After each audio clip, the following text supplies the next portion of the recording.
O mga kababayan, si Dante Maravillas, dito ulit tayo sa ating masayang channel, Laugh Trip nga ni. Diyan na niya Mr. Maravillas dyan ang mga masasayang kwento. Ewan ko kung sasaya kayo dito sa kwentong isishare ko po sa inyo. Si Sara Duterte kasi may pinatamaan. Ito, report po ng Abante News Online. Sabi dito, BP Sara may pinapatamaan. Ito ang naging saad ni Vice President Sara Duterte nang matanong kung paano napapanatili ang glow kahit kaliwat kanan ang pag-atake sa kanya. Ang sagot po ni Sara Duterte, meron tayong kilala, 68 years old pa lang, pero mukha ng bangkay. Mukhang bangkay.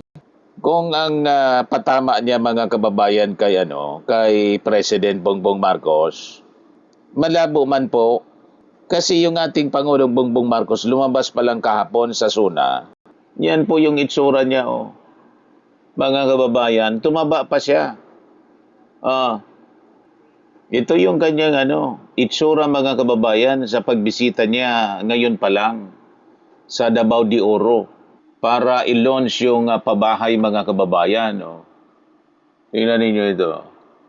Pag-ibig, accredited, expanded for PH project, Peoplesville Homeowners Association, Barangay Riverside, Kalinaan District, Davao City. Tingnan ninyo yung project ng ating Pangulo. Sa Davao ito. Davao City, lugar mismo ni Sara Duterte. Mataba mga kababayan yung ating Pangulo. Di ba? Kaya malabo. Ang ganda ng pabahay ng ating Pangulo. Ito siya. Sa Davao City, lugar ni Sara Duterte. Kaya sabi ko, sino kaya ang pinapatamaan? Yung ating Pangulong Bongbong Marcos yung pinapatamaan niya, malabo. Ang nakita ko mga kababayan, hindi 68 years old, kundi I think 38 years old na mukhang bangkay. Yan Di ba? Yung kapatid niyang si Basti, yung nangayayat at mukha ng bangkay dahil sa tato.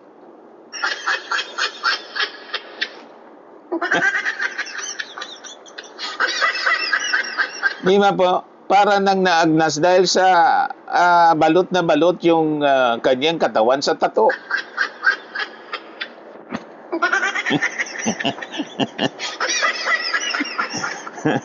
Backfire niya, Mr. Maravillas. Backfire.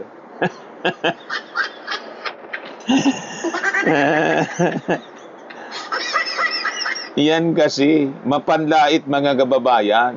Tumaba na yung ating Pangulo. Naka-recover na po sa kanyang ngayong sakit ng ating Pangulo, diverticulitis. Ang nangangayayat po na parang mukhang bangkay dahil sa tato, si Basti.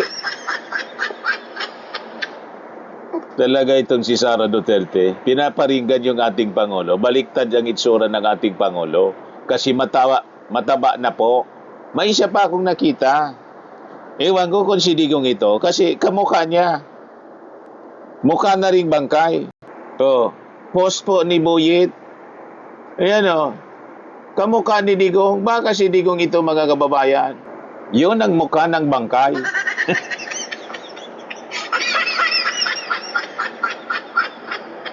Nakakulong kasi mga kababayan sa dahig, kaya nangayayat. Yan mismo yung sabi ng kanyang pamilya.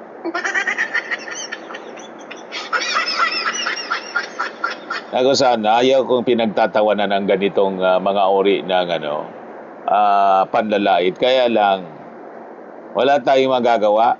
Kailangang tapatan natin yung mga panlalait ni Sara Duterte. Backfire tuloy.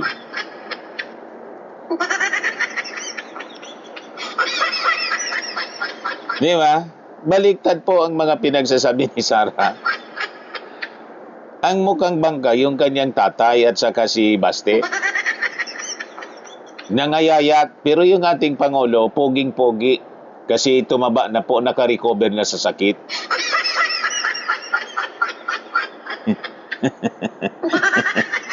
O, di ba? O, ito, post ni Tropa laban sa kasinungalingan. Sino to? O, ito, mga kababayan, hindi mukhang bangkay, kundi mukhang aswang.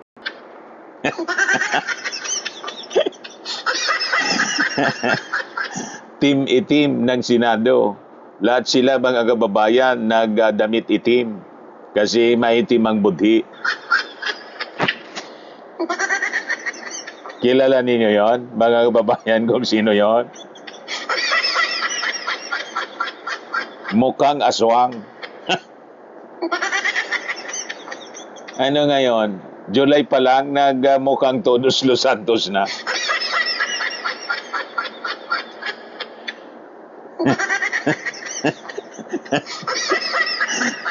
Todos Los Ang iya talaga. Halloween. Di ba? Post ni Oliver Galang Panday. Saan ko kaya napanood to? Hindi ko maalala. Ano na ba title na noon yung nakasakay sa walis tingting? Bagay. So na mga kababayan, imbis na mag-attend, hindi nag-attend kundi nagdamit ng Halloween.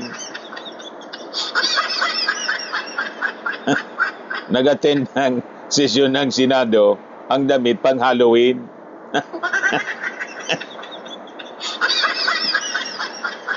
Ang lang yan talaga. May mga tama talaga mga kababayan sa ulo. Wala na. Dapat na siguro talaga i-abolish na yung Senado. Puro na may tama sa ulo. Ay, nako, mga kababayan. Ito naman ay isa, mga kababayan. Inagawan pa ng damit yung kardinal. Yan, si Pia Cayetano. Nagdamit kardinal na.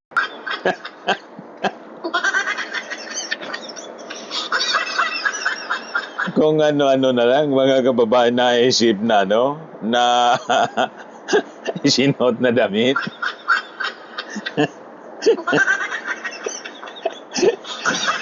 Anong klase na Mr. Maravillas na mga senador yan? Gusto nang maging kardinal ni Pia Cayetano. Nakasutana ng sa kardinal.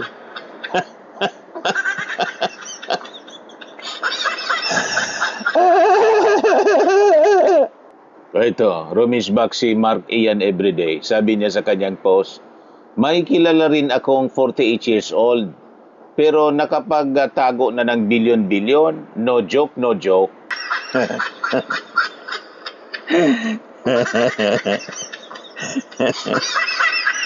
Kilala ninyo yon? Age 48 pa lang, nakapagtago na ng bilyon-bilyon. Kaya lang, nabuking ng AMLAC. No joke, no joke.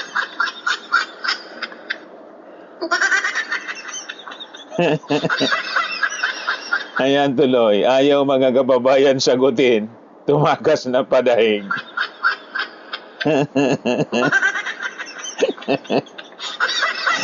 Hindi gayang ipaliwanag. No joke, no joke. Lang talaga po. Ito yung mga senador, mga kababayan, na hindi nag-attend ng suna ng ating Pangulo. Naging mga naging mga taong grasa na.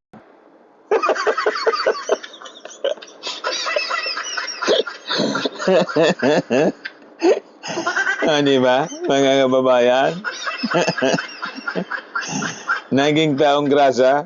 Ito post ni Kim Panado. Yung magkapatid na senador, naging mga dementors.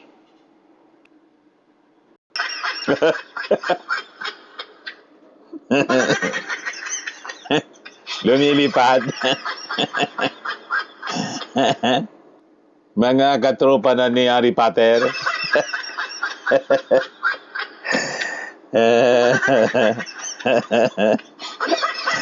Talaga niya, Mr. Marabilla, mga marabilyas yung mga netizens. Matindi gumawa ng memes.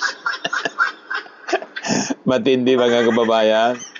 Ito yung mag-best friend mga kababayan. Yung isa, lababa. Yung naka-green, labobo. Post ni Angel Resurrection.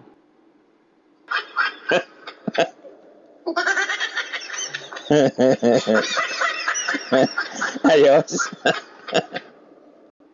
Ito post ni Nel Eson.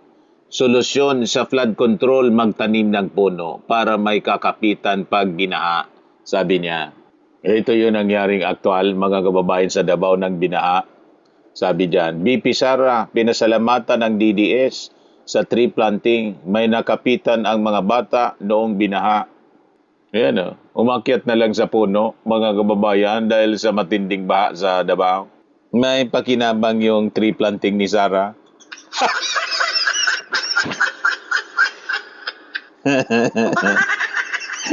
Andalian niya, Mr. Maravillas, lumaki. Andali. Alang talaga. Pasalamat daw yung Didi sa tree planting ni Sara. Nag-tree planting, binaha pa rin. Pero may nakapitan na kahoy.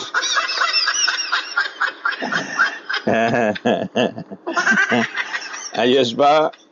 Ayan lang po, mga kababayan na naipon natin ang mga katatawanan dito sa Laugh Trip ngani. Kung napasaya po kayo sa ating episode ngayon, click subscribe po ninyo yung ating bagong channel, Laugh Trip ngani. Ayos! Bye-bye po!